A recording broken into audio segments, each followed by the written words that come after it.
My name is Grace, and for 18 years, I lived with my parents, Lisa and Robert, in a modest two-story house in Minneapolis.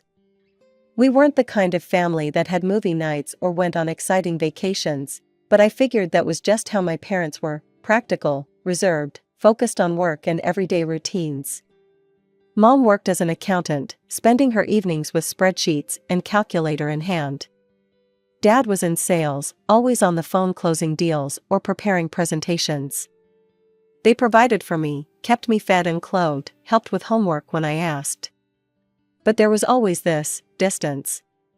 No warm hugs, no I love yous thrown around casually like I saw in other families. I told myself it was just their way, that not every family had to be all touchy-feely to be good. "Grace, honey, we need to talk to you after dinner," Mom said on the morning of my 18th birthday. Her tone was unusually serious, but I didn't think much of it. Maybe they had planned something special, though they'd never really made a big deal out of birthdays before. That evening, I sat at our kitchen table, picking at the remains of my birthday dinner, takeout pizza, my choice.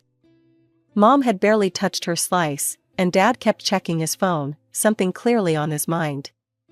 "So, Grace," Dad finally spoke, putting his phone down.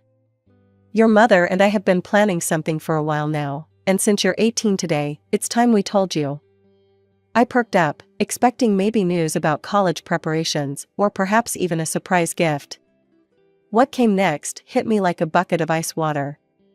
"We're selling the house," Mom stated flatly. "Your father and I are moving to Europe. We're going to start our own business there." I stared at them, waiting for the punchline. "Oh, okay. When are we leaving?" "I mean, I'll need to figure out about college applications and—" "No, Grace," Mom cut me off, her voice sharp. "We're moving. You're not coming with us." "What do you mean?" My voice came out small, childlike. "I don't understand." "You're 18 now," Dad explained, as if discussing a business transaction. "An adult. It's time for you to take care of yourself." I looked between them, my brain refusing to process what I was hearing. "But, what about college? I'm supposed to start in a few months." "We've been talking about it." "That's your responsibility now," Mom said, standing up to clear the plates. "To be honest, Grace, you've been a burden all these years. We've fed you, clothed you, supported you for 18 years. That's more than enough." The words hit me like physical blows. A burden? All these years? I felt tears welling up in my eyes, but Mom just continued loading the dishwasher as if she hadn't just shattered my entire world. "You can stay here until we sell the house," Dad added, his tone suggesting this was some kind of generous offer. "But the sooner you figure out your own situation, the better it will be for everyone." I sat there, frozen, as my parents discussed property values and moving logistics over my head. 18 years of memory suddenly shifted, transformed. Every quiet dinner, every missed school play, every brief good job instead of a hug, they weren't signs of restraint or different parenting styles.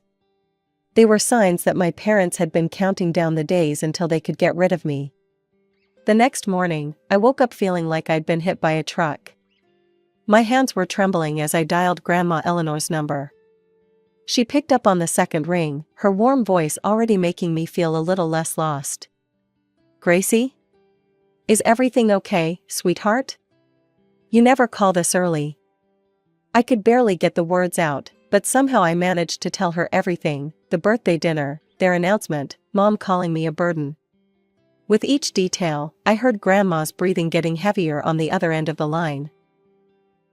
"Those absolute," she muttered something under her breath I'd never heard her say before.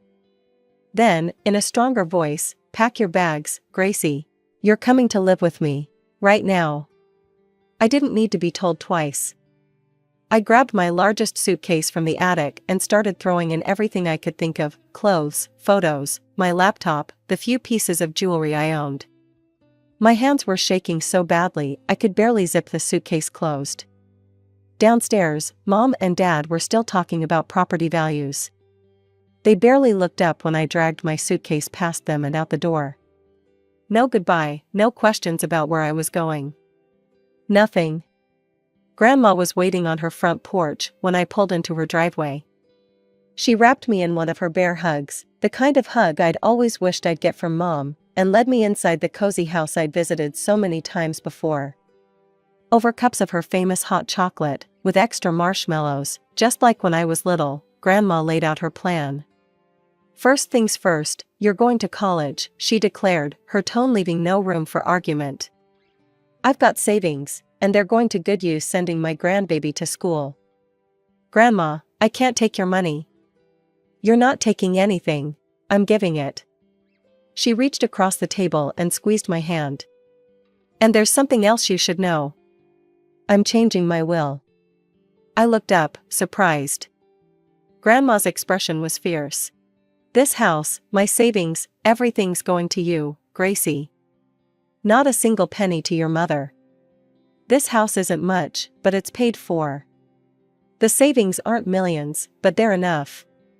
It'll all be yours." Later that evening, as we sat in her small but immaculate living room, Grandma brought up one more point. "We need to agree on something, Gracie," she said carefully. "I think it's best if we keep the details of all this between ourselves.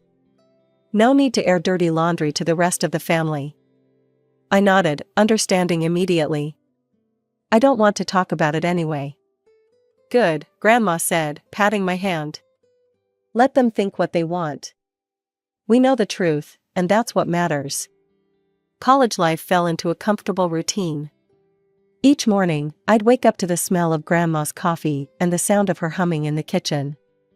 We'd have breakfast together before I headed to my classes, and in the evenings, I'd tell her about my day while she worked on her crossword puzzles. Occasionally, relatives would drop by to visit Grandma. During one such visit, Aunt Sarah mentioned casually, "Oh, did you hear? Lisa and Robert finally made it to Europe. Opened some kind of business there, I hear." I just nodded and excused myself to study. I didn't want to know more. What was harder to handle were the comments about my independence. They came regularly, wrapped in admiration that made me want to scream. "You're such a strong young woman, Grace," Uncle Mike said during one visit. "Taking charge of your life, moving out on your own. Very mature of you." "It's admirable how you decided to make your own way," Cousin Rachel chimed in. "Not everyone your age would choose independence over living with their parents." Each time, I'd force a smile and change the subject. It didn't take long to figure out the story my parents had spun, their driven, independent daughter, so eager to strike out on her own that she'd moved out right after high school. It was easier to let everyone believe it. The truth hurt too much to share. Then came the worst day of my life. Grandma had been feeling tired for weeks, but we both brushed it off as just age catching up with her. By the time we realized it was more than that, it was too late. The doctor said words like aggressive and advanced stage, and before I knew it, I was holding her hand in a hospital room, watching her slip away. "You're the best thing that ever happened to me, Gracie," she whispered one night, her voice weak but her eyes clear. "Don't you ever forget that." She died 3 months later, a year before I was set to graduate. The funeral was small but well attended by family. Everyone came except my parents. Aunt Sarah told me they'd been informed but said they couldn't make it back from Europe on such short notice. I graduated with honors the following year, clutching my diploma and fighting back tears because the one person I wanted to see me walk across that stage wasn't there. But Grandma had prepared me for everything, even her absence. Thanks to her generosity, I had options. I used some of the inheritance to buy a lovely apartment closer to downtown, where I'd landed a job at Preston and Associates investment firm. I decided to keep her house and rent it out. I couldn't bear to sell it, but I also couldn't face living there without her. Life has a funny way of surprising you when you least expect it. That's how I met James. He walked into the wrong conference room at Preston and Associates, looking for a client meeting that had been moved. Instead, he found me preparing for a presentation, surrounded by scattered papers and empty coffee cups. "Either this isn't the Thompson meeting, or they've really changed their marketing strategy," he joked, gesturing at my chaos. I couldn't help but laugh. Next door. But hey, at least you found someone who appreciates a good coffee addiction. One coffee date led to another, and before I knew it, we were spending every free moment together. James was different from anyone I'd ever met, warm, genuine, and incredibly patient. When I finally told him about my parents one night, he just held me and listened, not trying to fix anything or offer empty platitudes. "You didn't deserve that," was all he said, wiping away my tears. Not any of it. A year and a half after that wrong turn into my conference room, James took me to dinner at the restaurant where we'd had our first date. He seemed nervous all evening, fidgeting with his napkin and checking his pocket every few minutes. When dessert arrived, I found a ring nestled next to my chocolate souffle, a stunning diamond that caught the candlelight and scattered it across our table. "I want to build a family with you," he said, his voice shaking slightly. "A real one, filled with all the love you should have had all along." I said yes through happy tears, and for the first time in years, I felt truly, completely whole. The next day, I posted a photo on social media, my hand with the ring, James hugging me from behind. "Said yes to forever with my best friend," I wrote, my heart so full of joy I thought it might burst. 2 days later, the message appeared in my inbox. My mother's name popped up, and my stomach lurched. "Dearest Grace, your father and I just saw your wonderful news. We are so incredibly happy for you. We know we have no right to ask this, but we've spent years regretting how we treated you. Not a day goes by that we don't think about our terrible mistakes. We'd love to come to your engagement party, to try to make amends. We understand if you say no, but we miss you so much. Love, Mom and Dad." I stared at the message until the words blurred. When James came home, I showed it to him, my hands trembling. "What do you think?" I asked, hating how small my voice sounded. James read the message twice, his arm around my shoulders. "I think it's entirely your decision. But if they'd genuinely changed, if they're truly sorry, maybe they deserve a chance to prove it." I thought about Grandma, about what she would say. She'd probably tell me to be careful, but follow my heart. "Okay," I whispered, more to myself than to James. "One chance." I wrote back a short message, "The party is next Saturday at 7. You can come at 6 to talk first." My hands wouldn't stop shaking as I got ready that Saturday evening. James squeezed my shoulder and kissed my cheek before heading out to pick up the catering, leaving me alone to face my parents.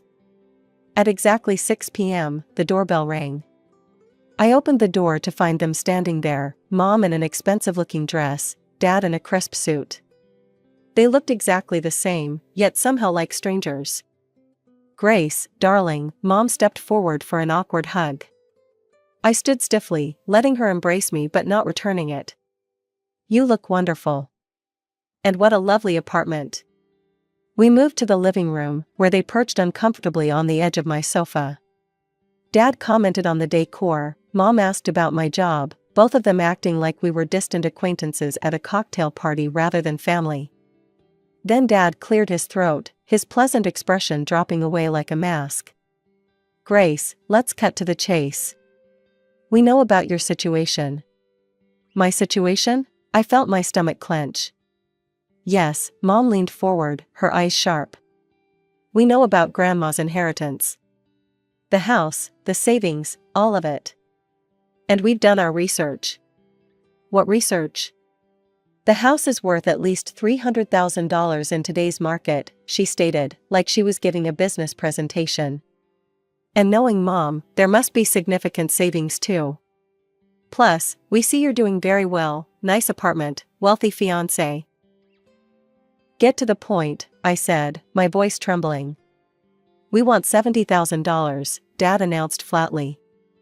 It's less than we're entitled to, really, but we're being reasonable." I stared at them, speechless. Mom pulled out a small notebook. "I've calculated everything. As Mom's daughter, I have a right to inherit.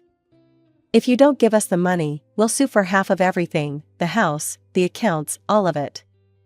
"You can't be serious," I whispered. "Oh, we are," Dad's voice hardened. "And if you don't cooperate, We'll make sure everyone knows how you manipulated your grandmother. How you turned her against us, convinced her to cut out her own daughter. I never. It doesn't matter what really happened, Mom cut in. What matters is what people will believe. Do you want all your relatives to know how you schemed to get your grandmother's money? Want your new in-laws to hear about it? The doorbell rang again, early guests arriving. I stood up, feeling dizzy. I need time to think about this. Think fast, Dad stood, straightening his tie. We want an answer soon. They walked out just as James's parents walked in, all smiles and congratulations. I plastered on a fake smile and tried to focus on greeting guests, but my mind was spinning. As the apartment filled with cheerful voices and laughter, I felt like I was watching everything from underwater. The morning after the engagement party, I sat at my kitchen table, staring at my phone.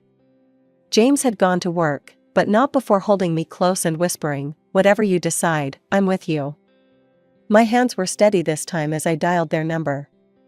Mom picked up on the first ring. "Have you made your decision?" No hello, no pleasantries. Yes, I took a deep breath. "I'm not giving you any money. Grandma made her choice, and I'm honoring it.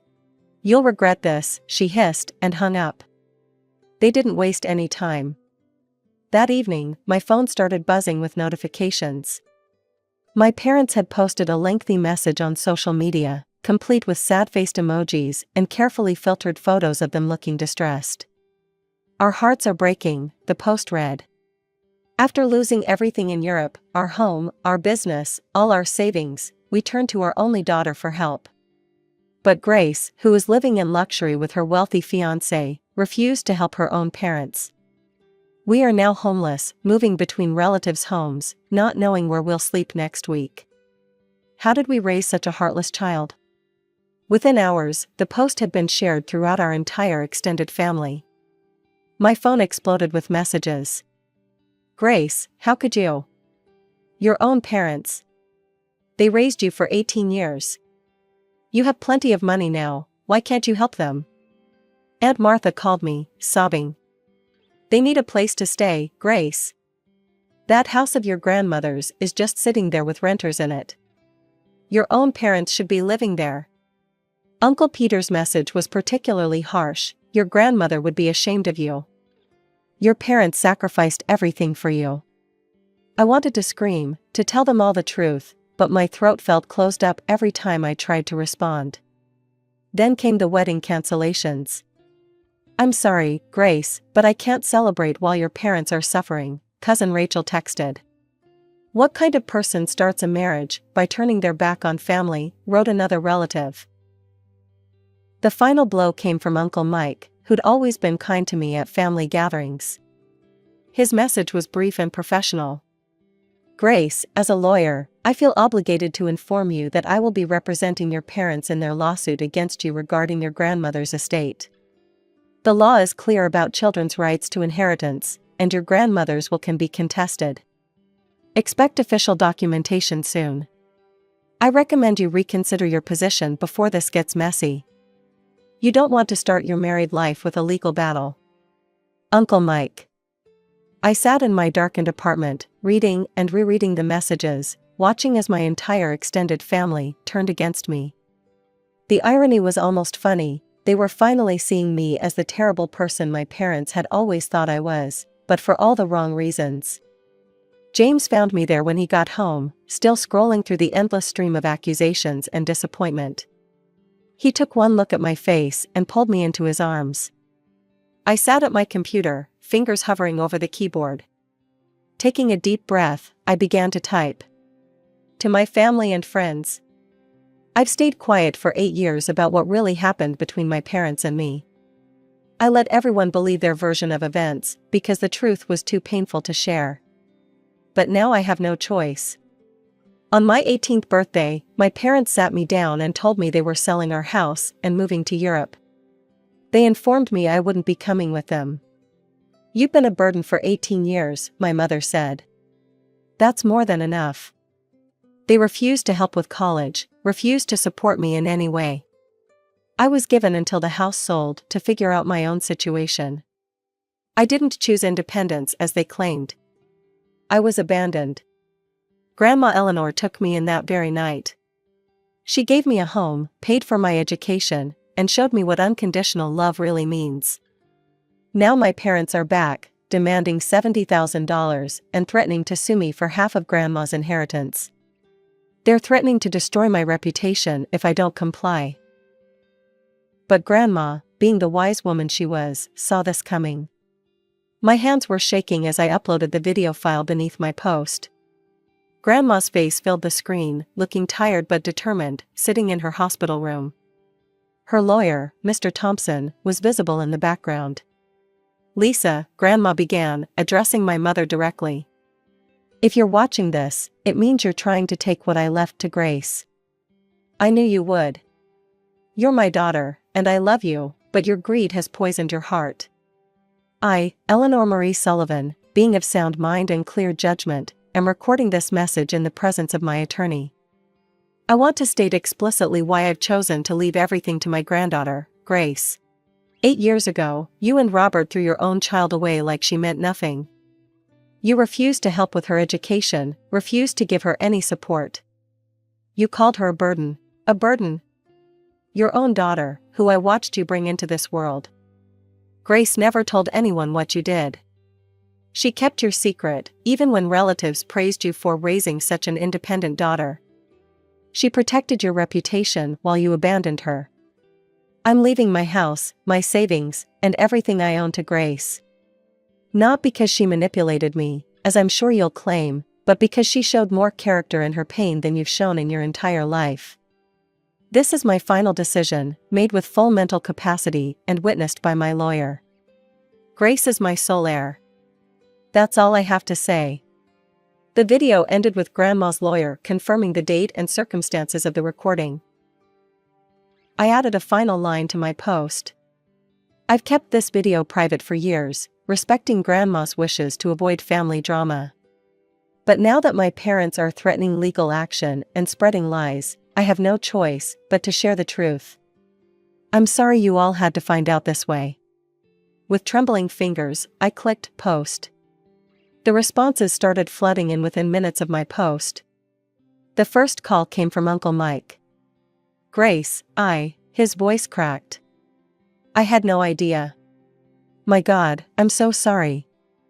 I'm withdrawing from the case immediately. What they did to you." Aunt Sarah called next, sobbing. "That birthday dinner. I remember bringing you a gift the next week, but your parents said you'd moved out. They seemed so proud of your independence. How could they?" The family group chat exploded with messages of shock, support, and apologies. Cousin Rachel, who'd cancelled her RSVP just days ago, wrote a long message. "I feel horrible about judging you without knowing the truth. Your parents painted such a different picture. Please tell me it's not too late to attend the wedding. I want to be there to support you." One by one, all the wedding cancellations were reversed.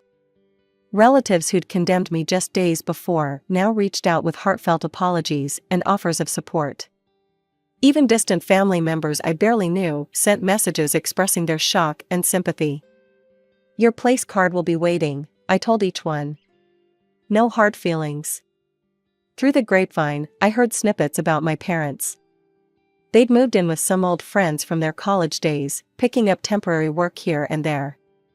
Mom was doing bookkeeping for small businesses, Dad taking whatever sales jobs he could find.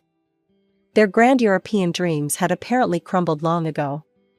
Part of me expected to feel guilty about exposing them, about sharing Grandma's video.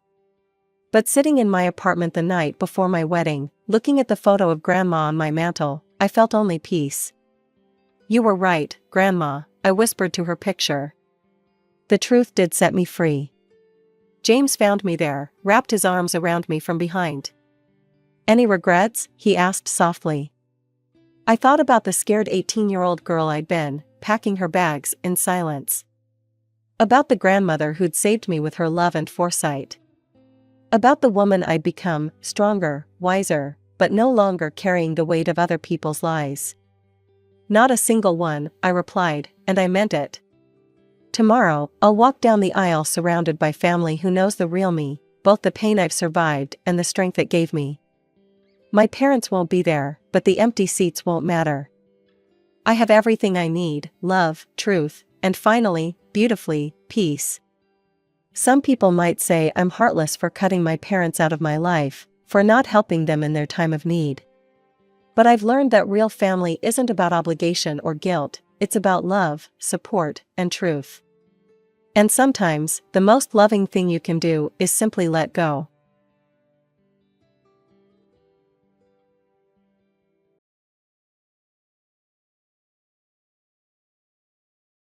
My husband had always dreamed of making it big as a rock musician. Meanwhile, I was managing our living expenses and funding his promotional activities. I even covered $3,000 a month for his father's caregiving costs at his request. Despite all this, there was no sign of him succeeding, and worse, he began slacking off on his music career. Whenever I tried to discuss it with him, he became defensive, insisting that I should just listen to whatever he said. It became increasingly difficult to continue living like this.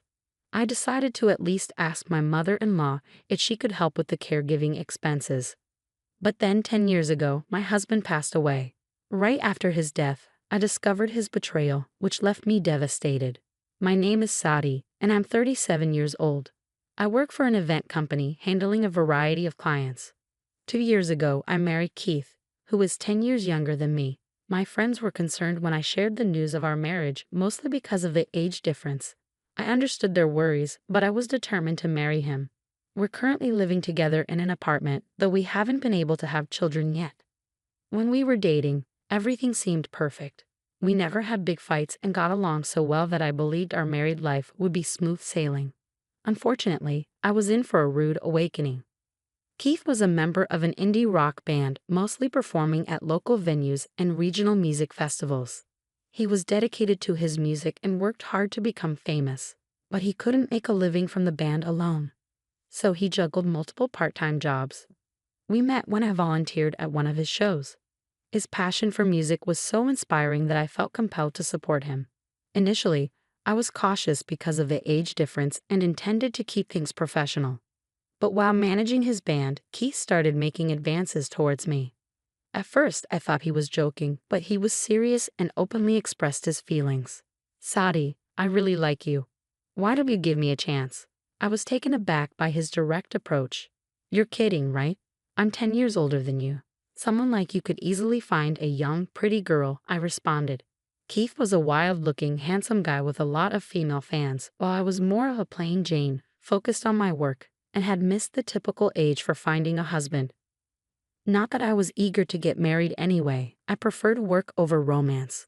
Plus, my older brother has 3 kids, so my parents never pressured me to settle down.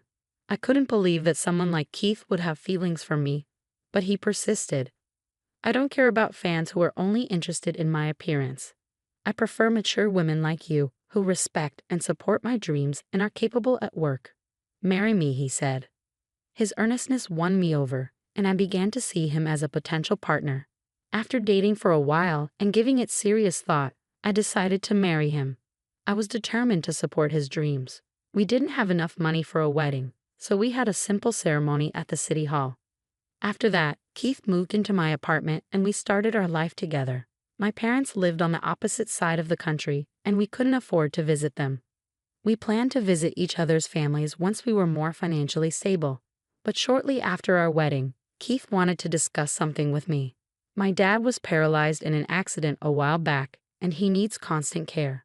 Unfortunately, I can't go back often, and my mom is getting old and can't move around much either. "Oh no, that sounds really tough," I said, feeling concerned. "Is there something I can do to help?" Keith looked at me hesitantly. "Yeah, actually, his care costs $3,000 a month.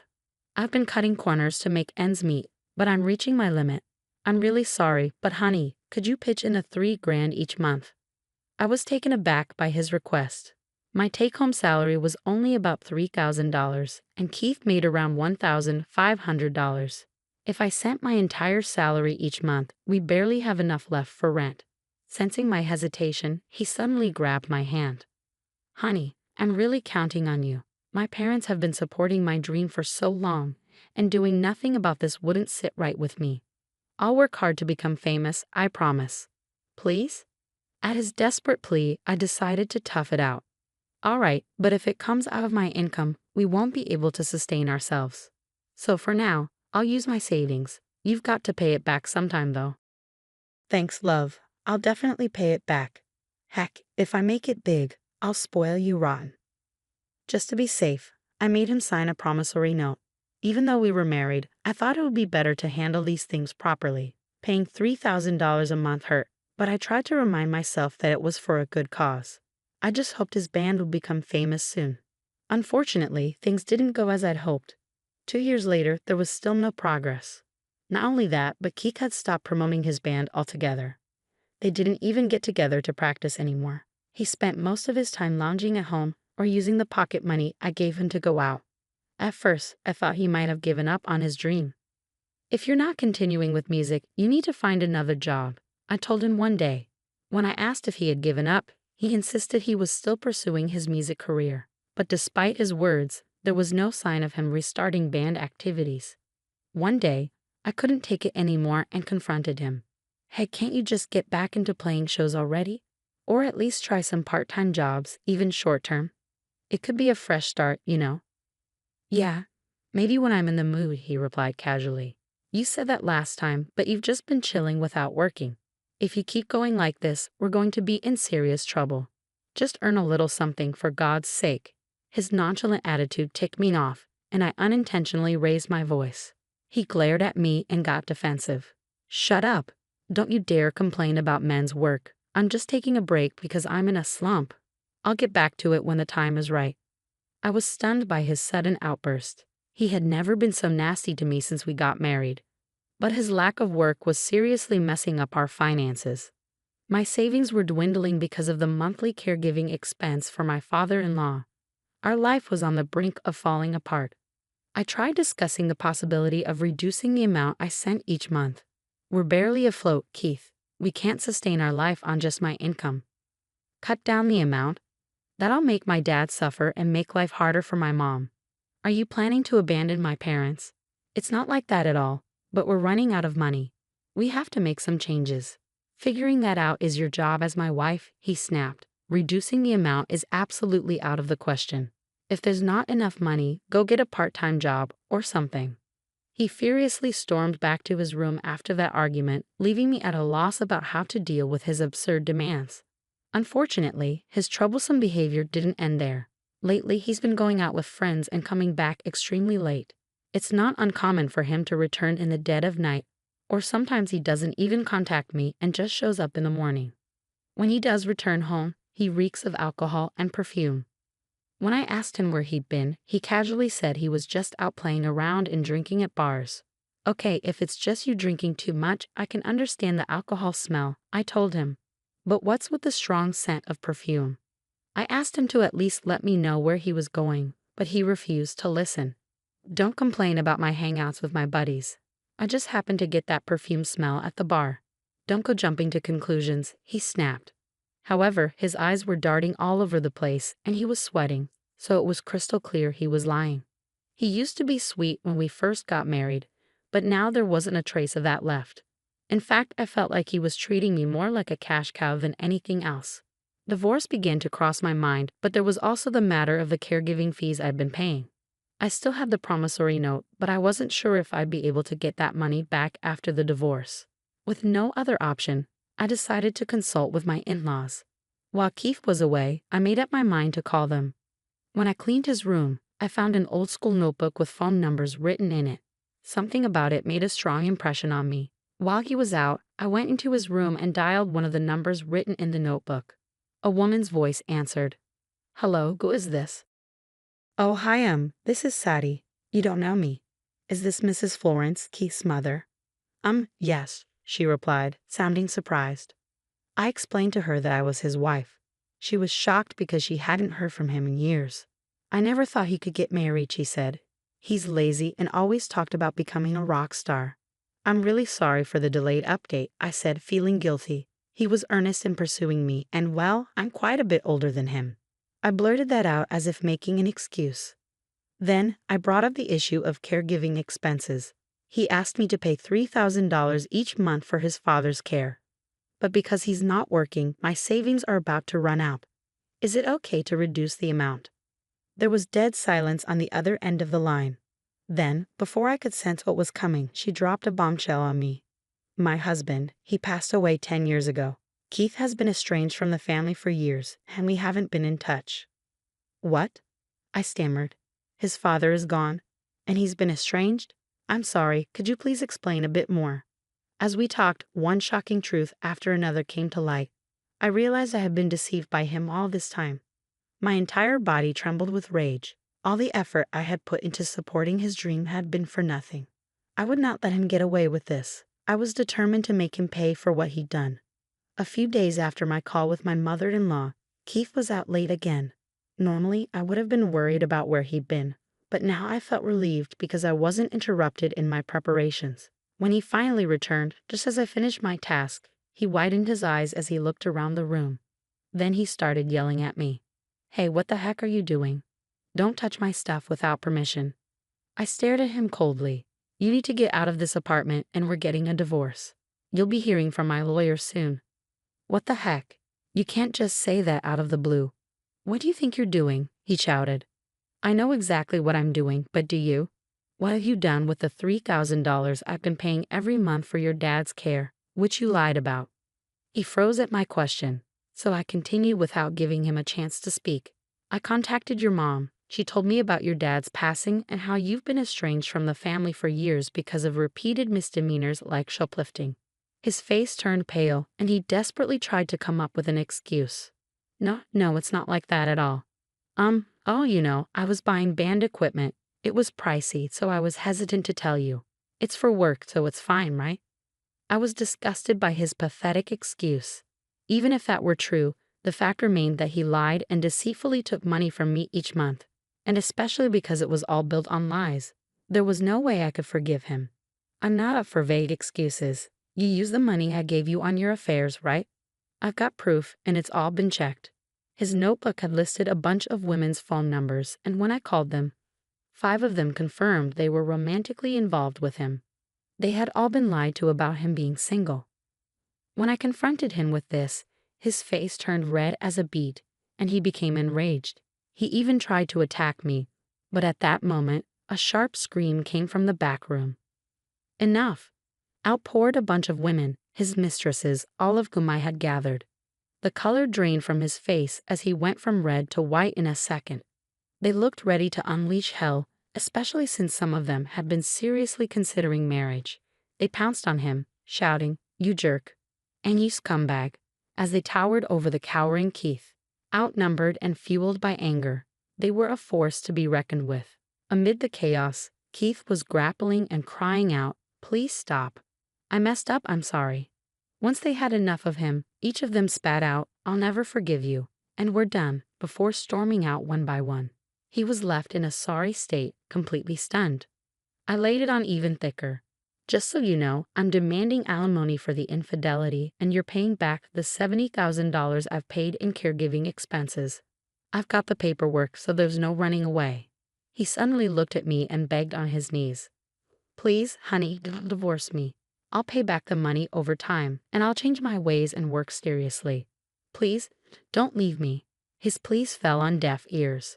At this point, I felt nothing but annoyance. Are you kidding me? After lying and stealing money from me, you're saying this now? Using your deceased father as an excuse is despicable. Now I understand exactly why your mom disowned you. Please don't say that. I'm really remorseful, he pleaded. It's too late for me to believe that now. I never want to see your face again.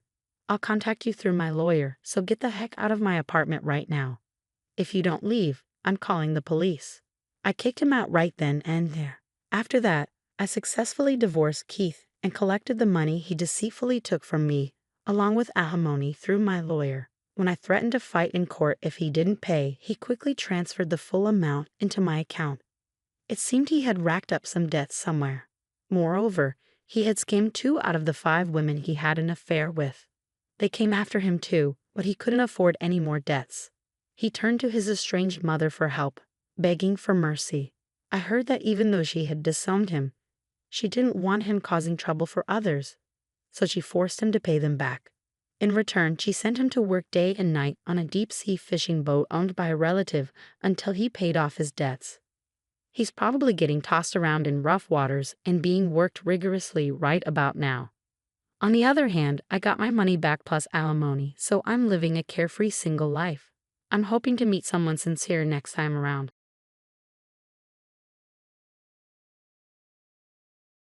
As I hold my niece in my arms, I gaze at the flowers blooming in the garden. My name is Olivia, and I'm 32 years old. My older brother, Johnson, is 4 years my senior, and the proud father of the little girl I'm holding. Our parents, both healthy and well, often visit to spend time with her. To keep my niece entertained today, I set up a small kiddie pool in the garden and filled it with water. As she plays, my mind drifts back to an event from 5 years ago. I was 27 then, and Johnson was 31. One day, he brought a woman home to meet the family. He had met her through a friend of a colleague and was eager for us to get to know her because he wanted to marry her. Her name was Emma, and she was the same age as Johnson. I remember her arriving in a crisp white suit, immaculate despite the risks of stains. She had a reserved demeanor, answering questions only when asked, likely out of nervousness.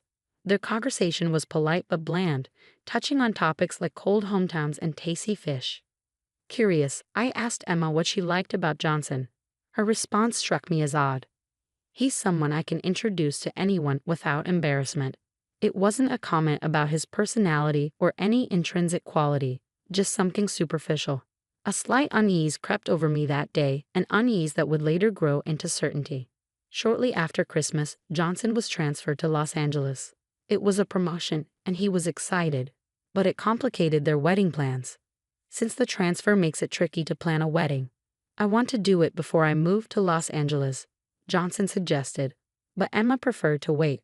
Although he wouldn't be leaving for LA for another 9 months, she was adamant about delaying the wedding until after the move. It'll sound cooler at the wedding to say I'm working in LA, she explained. Her priority was impressing others. You could say you're planning to move to LA next year, my mother suggested, but Emma was firm. I want to introduce him as someone already working in LA. It has to be the real Los Angeles. Johnson, ever laid back, agreed to her wishes, and they settled on a hectic schedule, flying back the day before the wedding and returning to LA right after. That wasn't the only issue. The wedding costs fell on our family as well. The wedding planner had suggested placing gerberas on each table, but Emma insisted on roses, saying gerberas looked cheap. Her vanity made me increasingly uncomfortable. Then the day before the wedding, something happened that heightened my discomfort. While at work, I received an unusual call from my mother. Her trembling voice on the phone sent a chill down my spine. "Your dad, he's bleeding internally." My hand shook as I held the phone. My dad, who had never been one for health checkups, smoked, drank, and rarely exercised, was the picture of unhealthiness. I recalled an article I'd read about how colon cancer progresses without symptoms. My mom informed me that he'd been rushed to the hospital. I immediately left work to be by his side. Seeing my dad lying in that hospital bed was a shock. Though I had tried to prepare myself, the reality was even more jarring. His face was pale, almost blue. Why hadn't he gone for regular checkups? Maybe this could have been prevented. But there was a more immediate concern. The wedding was the next day. "The wedding is tomorrow," I said to my mom, holding my dad's hand. I tried to stay strong, at least for them. "Yes, and it's too late to cancel the venue now," she replied. "If only we had known, we could have had the wedding before the move to LA. But illness comes without warning. It was the eve of the wedding and panic set in. My brother had likely already boarded his flight, making it impossible to reach him by phone. Desperate, I called Emma and explained the situation, my voice trembling with anxiety. "Hospitalized?" Emma's tone shifted immediately. "Yes, so we're all a bit unsettled," I replied, trying to convey the gravity of the situation. But her response was shocking. "Well, it's good he didn't collapse on the day. He can still make it to the wedding, right?" For a moment, I couldn't believe what I was hearing. How could she be so dismissive? I thought I might not have explained things clearly, so I tried again. "My father was rushed to the hospital today. Right now, he's—" Before I could finish, Emma cut me off sharply. What are you talking about? It's my big day. He has to be there even if he's dying. Your father will attend, and you and your mother too, of course. You're on reception duty, so come early. Attend. How could she expect us to attend under these circumstances? I stood there stunned as she continued. We've invited 200 people, you know. It would look terrible if the groom's parents didn't show up. People might think we're on bad terms. Am I supposed to explain this to every guest? The bride is the heroine of the wedding. I can't have people misunderstanding. Please don't embarrass me. Sickness is all in the mind, right? Tell your father to buck up and be there tomorrow. Oh, and tell the groom I requested his dad's attendance. I don't want to look desperate. See you at the venue tomorrow. With that, she abruptly ended the call. I stood there, gripping my phone, my hands trembling in disbelief. What happened? My mother asked, her voice full of concern. That woman, I struggled to find the words as I recounted the unbelievable conversation I'd just had with Emma. My mother was speechless. That's just. I know, I said, barely able to articulate my thoughts. Then, from seemingly nowhere, a faint voice interrupted us. I'll be there. We turned to see my father, weak but determined, squeezing my mother's hand. I'll go for my son's big day, even if I have to crawl. Tears welled up in my eyes, moved by his fatherly compassion, but his next words were more resolute. I had my suspicions, but now I'm certain. It's good that I realize this now. We can't let him marry such an uncaring woman. It's my duty to protect my son. At first, I thought my father's words were a result of delirium. But as I listened more closely, I realized he was right. Emma's vanity had pushed me to my limit as well. We quickly devised a plan to save Johnson from Emma's clutches, pretending to comply with her wishes while secretly plotting her comeuppance. On the day of the wedding, I arrived early to handle the reception. As guests began to arrive, Emma made her entrance in her wedding gown. I couldn't help but compare it to her usual white suits, which made her dress seem less striking. I had no intention of complimenting her. Ignoring my clear hostility, she asked, "Your father is coming, right?" The nerve of her. "He'll be there," I replied, unable to hide my anger. "You said he should come even if it kills him. He'll crawl if he has to." "Really?" "Well, as long as it's not embarrassing," she replied nonchalantly before walking away. I felt a burning desire for retribution. The ceremony went off without a hitch, and soon the reception began. The hall was buzzing with chatter as 200 guests settled into their seats. Suddenly, a louder murmur rippled through the crowd. What's going on? I thought. But I already knew. There he was, my father in pajamas, seated in a wheelchair, covered with a blanket, and wearing an oxygen mask. My mother pushed him slowly into the venue. The MC, clearly flustered, checked the time and then announced the entrance of the bride and groom. With a fanfare, the newlyweds entered. When Johnson reached the front and saw my father, he shouted from the stage, "Dad, what happened?" His shocked voice set the room abuzz. Emma, standing beside him, looked confused. My father, struggling to speak through the oxygen mask, rasped out, "Look at me. See, I made it, even if it kills me." Seizing the moment, I raised my voice, making sure everyone could hear. My father was suddenly hospitalized yesterday after collapsing. He's only just regained consciousness. Yet the bride, Emma, insisted he attend, saying it would look bad if the groom's parents were absent. "Don't embarrass me," she said. So this is what happened. Johnson, who knew nothing of this, was speechless. My words hit him hard. He looked bewildered, his gaze darting between Emma, me, and our father. "It's okay, Johnson," my father whispered faintly. "I have no regrets in my life. Thank you, Mom, for everything." "What's going on?" Johnson demanded, turning to Emma, who stammered, "Wait, hold on. That's not how it." She turned to me, but it was too late. "Time to reveal everything," I said, my voice steady.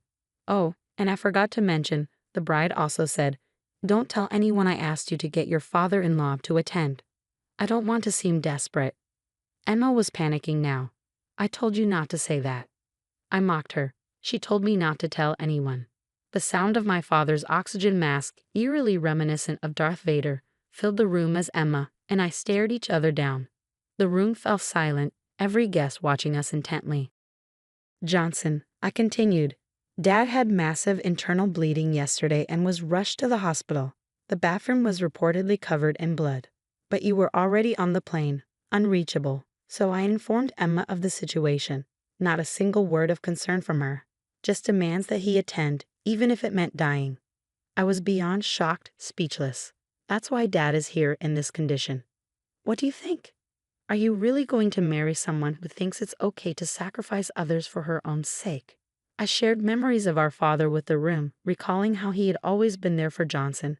Remember, Dad? Like when you helped Johnson with that science project, the piggy bank contest. You made an amazing postbox piggy bank and won a prize. Or when you climbed trees at summer camp to catch beetles for him, even though you never caught any and fell from the tree. That part wasn't necessary, my father muttered softly through the mask, but no one seemed to hear him. Tears welled up in Johnson's eyes. Are you okay with a wife who can say such heartless things to a dad like that? That's right, me too. A voice suddenly called out from the audience. Turning around, I saw a heavily pregnant woman. I'm due any day now, yet Emma told me to come to the wedding no matter what. The bride is the heroine. Don't embarrass me, she said. Her belly looked ready to burst, and it must have been excruciating just to sit there. But the revelations didn't end. Me too. Another voice shouted. I just gave birth a month ago, and she said I wasn't sick. The situation spiraled out of control. Then came the clincher. I was just a friend of a friend of a friend, invited to pad the numbers. I hardly even know the bride. Even complete strangers were in attendance, bewildered by the chaos. Johnson was speechless. I wanted a big wedding, right? Your company has a lot of people, and it would look good for me too. I did it for you, asking everyone to attend. Emma's reasoning was falling apart. Then a sharp snap rang out. A woman had slapped Emma across the cheek, sending her crumpling to the floor. It was her mother. That woman. How could you?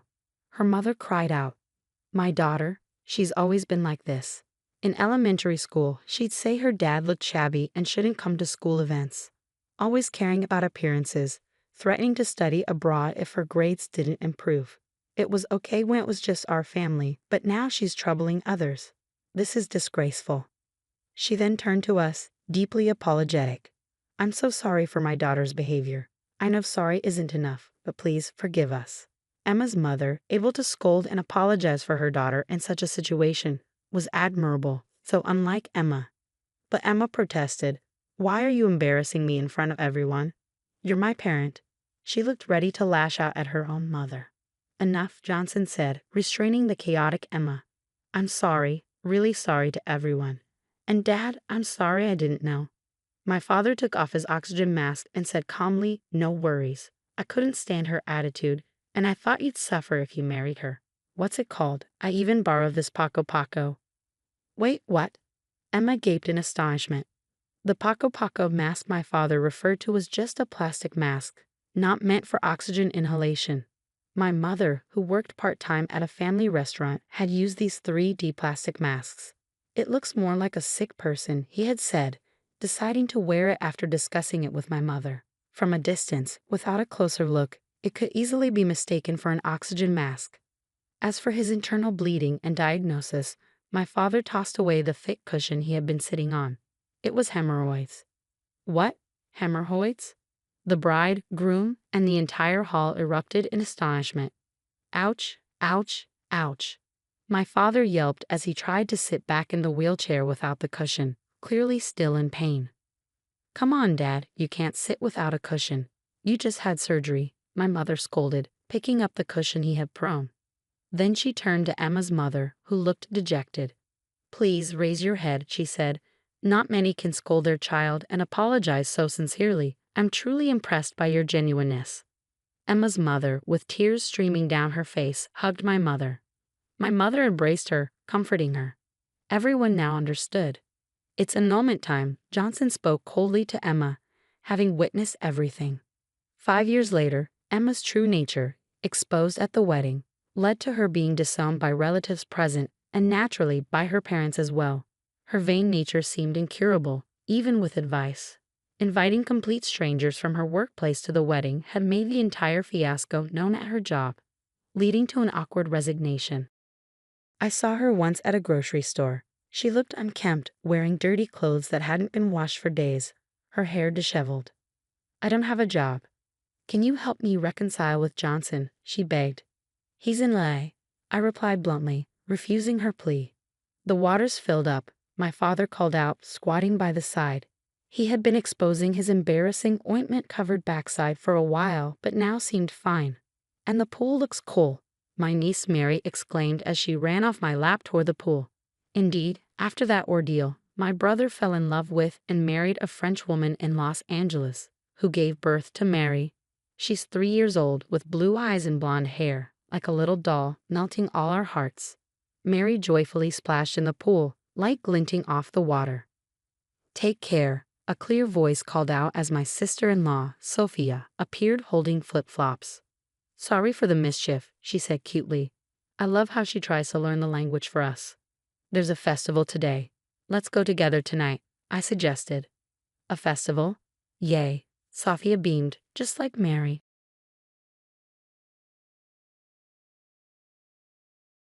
"Thank you for everything." I gave my husband a respectful nod, handed him the divorce papers, and walked out of the house. He always prioritized work over everything else and never bothered with household chores. Without me, he'd surely struggle. Let him see just how helpless he is. My name is Susan.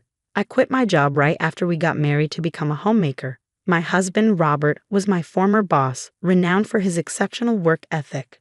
From the moment I started working under Robert, he was always supportive, offering advice and eventually inviting me out for private dinners. Our relationship began in secret, but we made it public when we decided to get married. When I announced our engagement, many of my female colleagues were envious. Becoming a homemaker was Robert's idea. However, once our married life began, Robert's attitude shifted. "You just lounge around at home and still get to eat. You're really lucky. Who do you think provides for this lifestyle? You should be grateful to me," he'd say. If I tried to go out on a weekday, he'd look displeased. "Going out for lunch while I'm working?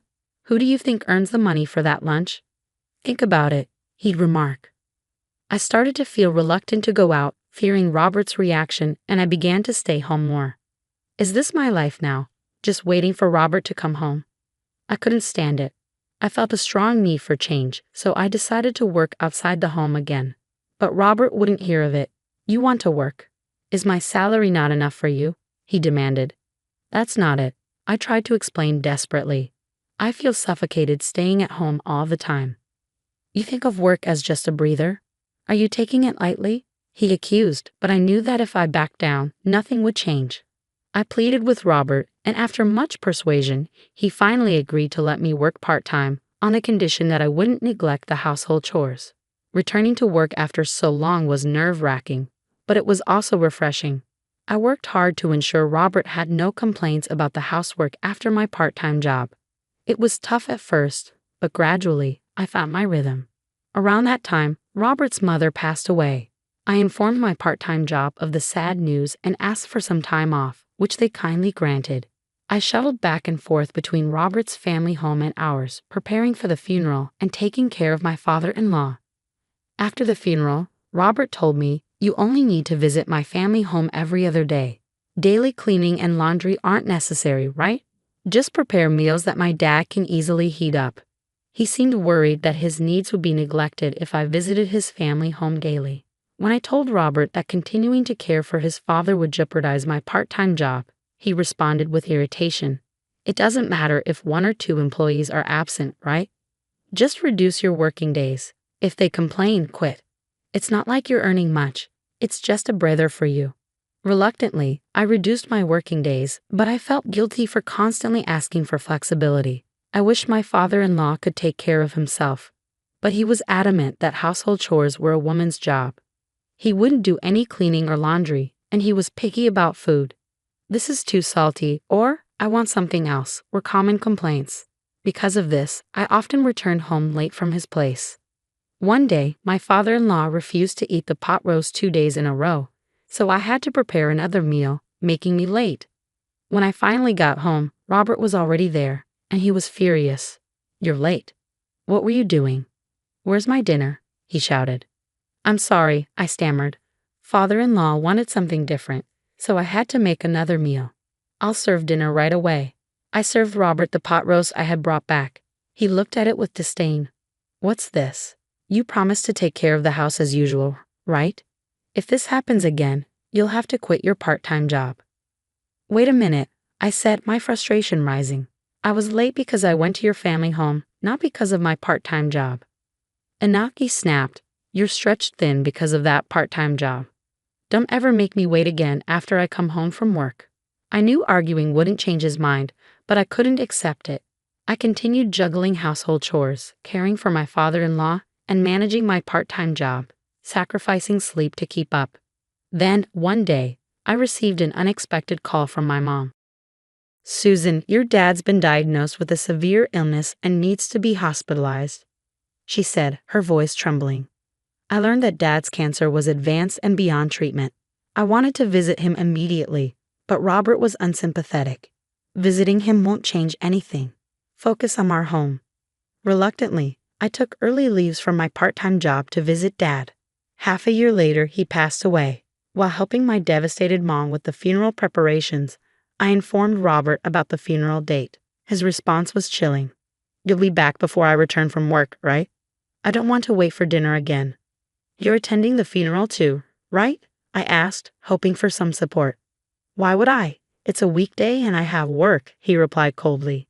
My dad just passed away. Can't you take paid leave? I pleaded. In theory, yes, but I have important meetings. It's not that simple. It should be a priority to bid farewell to a family member. When your mom passed, I took several days off and adjusted my work schedule for you. Robert scoffed. Don't compare your part-time job to mine. I have responsibilities you wouldn't understand. I can't just take time off. After more pleading, he finally relented. Fine. I'll take a few hours off for the funeral then, he said, forcibly ending the conversation. With the funeral preparations, I visited my family home more often, took more days off from work, and reduced my visits to my father-in-law to every third day. Consequently, I could only manage household chores every third day. Robert grew more irritable. You've been slacking off with the chores. You haven't cleaned in 2 days. I was helping Mom all day 2 days ago and visited father-in-law yesterday, I explained, desperate to make him understand. Excuses again. Your mom has been managing the house for years. Why does she need so much help now? After Dad's passing, she's too devastated to do anything. I want to be there for her. Robert dismissed her grief. She's just being weak. Your dad's illness wasn't sudden. She should have been prepared. This is why I say woman. How can you say that? I interrupted, my voice shaking with anger. Even if she knew, losing a lifelong partner is devastating. Can't you understand her feelings? I'm saying she should face reality. Your dad should have planned better. Leaving without preparing his wife is irresponsible. I stared at him horrified. How can you speak of my family like that? Don't you have any respect for them? What's there to respect? Robert sneered. Just because they're older? That's naive thinking. His words cut deep, and something snapped inside me. How can you say that? Not just about my mom, but also about my dad, who passed away after a long illness. That was the moment I decided to cut ties with Robert. I couldn't talk to him anymore. Just being in the same room with him made my skin crawl. I began to secretly prepare to leave the house, using the funeral preparations as a cover. Quietly, I started moving my belongings to my parents' home. It was difficult to tell my grieving mom about the current situation, but I couldn't bear it any longer. Robert's attitude had become unbearable, and I wanted to move back home. When I finally confided in my mom, she comforted me, saying, "You've done well so far. If Susan wants to come back, I'd be more than happy. It won't be lonely here with you." "Thank you, Mom," I replied, feeling a sense of relief.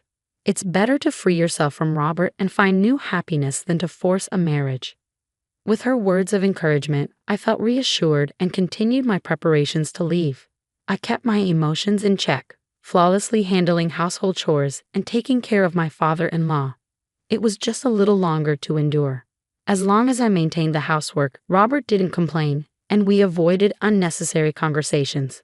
On the day of the funeral, after briefly paying his respects, Robert returned to work without much of a goodbye. "Robert, you're really going back to work?" My mom asked, disappointed. Even though she knew about our situation, she had hoped he would take a break from work during this time. "Apparently, that's what he thinks is appropriate," I said indifferently. Hearing my comment, my mom replied, "Well, I guess there's nothing we can do. We both felt reassured that our decision to divorce was the right one. After the funeral, Robert returned from work as usual. "I'm back," he announced. "Welcome home," I replied curtly. "Welcome home? That's it. I took time off work for the funeral because of you." "You should thank me," he demanded. "Thank you," I said, forcing the words out. "Yes, your family interfered with my work." "Now say it." Robert sat arrogantly on the sofa, waiting for my response. I bowed slightly and said, "Thank you for everything so far." "What did you just say? So far? What do you mean?" he asked, confused. Without hesitation, I handed Robert the divorce papers. "Divorce papers? What's this about?" "It means exactly what it says. I want a divorce," I replied calmly. Robert burst into laughter. "You think you can live without my money? If you have time for jokes, make dinner." "I'm serious. I'm leaving to live with my mom. She's okay with it. I've saved some money from my part-time job, and they're considering offering me a full-time position." "A full-time job? For someone as inefficient as you," he scoffed. "Goodbye," I said, handing the stunned Robert the divorce papers before leaving with just one bag. When I arrived at my parents' house, I felt a wave of relief wash over me. I spent the evening talking with my mom about my hardships and sharing memories of my dad. Robert kept contacting me, but I ignored all his messages. His words were still condescending. "How can a wife leave her husband like that? Apologize and come back, and I'll forgive you this time." Ignoring him was the right choice. Robert never came to my parents' house. His pride wouldn't allow it. Thanks to that, my mom and I lived peacefully. A few days later, I realized I had left something at the house and decided to sneak back while Robert was at work. When I walked in, the place was a disaster. Garbage and dust covered every surface. Fast food wrappers littered the kitchen, and wrinkled clothes were strewn across the floor. It was clear Robert hadn't done any housework. Concerned, I wondered how his dad was managing. As I passed by Robert's family home, I saw his dad talking with a caretaker at the entrance. Apparently, there had been complaints from neighbors about a foul smell coming from his trash-filled room. "If things don't improve, you'll need to leave immediately," the caretaker warned. "I understand. I'll go to my son's place," his dad replied. I couldn't help but think, if his dad moves in, it'll just be another man who can't do housework, and the trash will pile up even more. Later, I heard from neighbors that Robert's father had packed his bags and tried to move in with Robert. However, Robert refused, leading to a big argument. Their dispute over living arrangements became the talk of the neighborhood, and eventually, Robert had to compromise. They ended up living together, but as expected, Robert's house turned into a trash heap, causing a stench that bothered the neighbors. Robert, now going to work in wrinkled and dirty shirts, quickly lost respect from those around him. There were even rumors of him being demoted at work. One day, Robert came to my parents' house to apologize. "Susan, I was wrong," he began, but then, in a condescending tone, added, "Are you satisfied now?" I apologized. "Now fix your attitude and come back." It was clear Robert hadn't changed at all. "What exactly did you reflect on?" I asked calmly. "What? Why are you acting so high and mighty? You didn't just give a shallow apology, did you?" I pressed. Robert was speechless. "Please go home. I have no intention of returning to that house." "But without you, the house is a mess, and there's my dad to take care of," he pleaded. "You just want me back to take care of you and your dad, right?" "Ah well. You might think you're competent at work, but if you can't manage your own life, you're worse than a child." "What? How dare you talk to your husband like that?"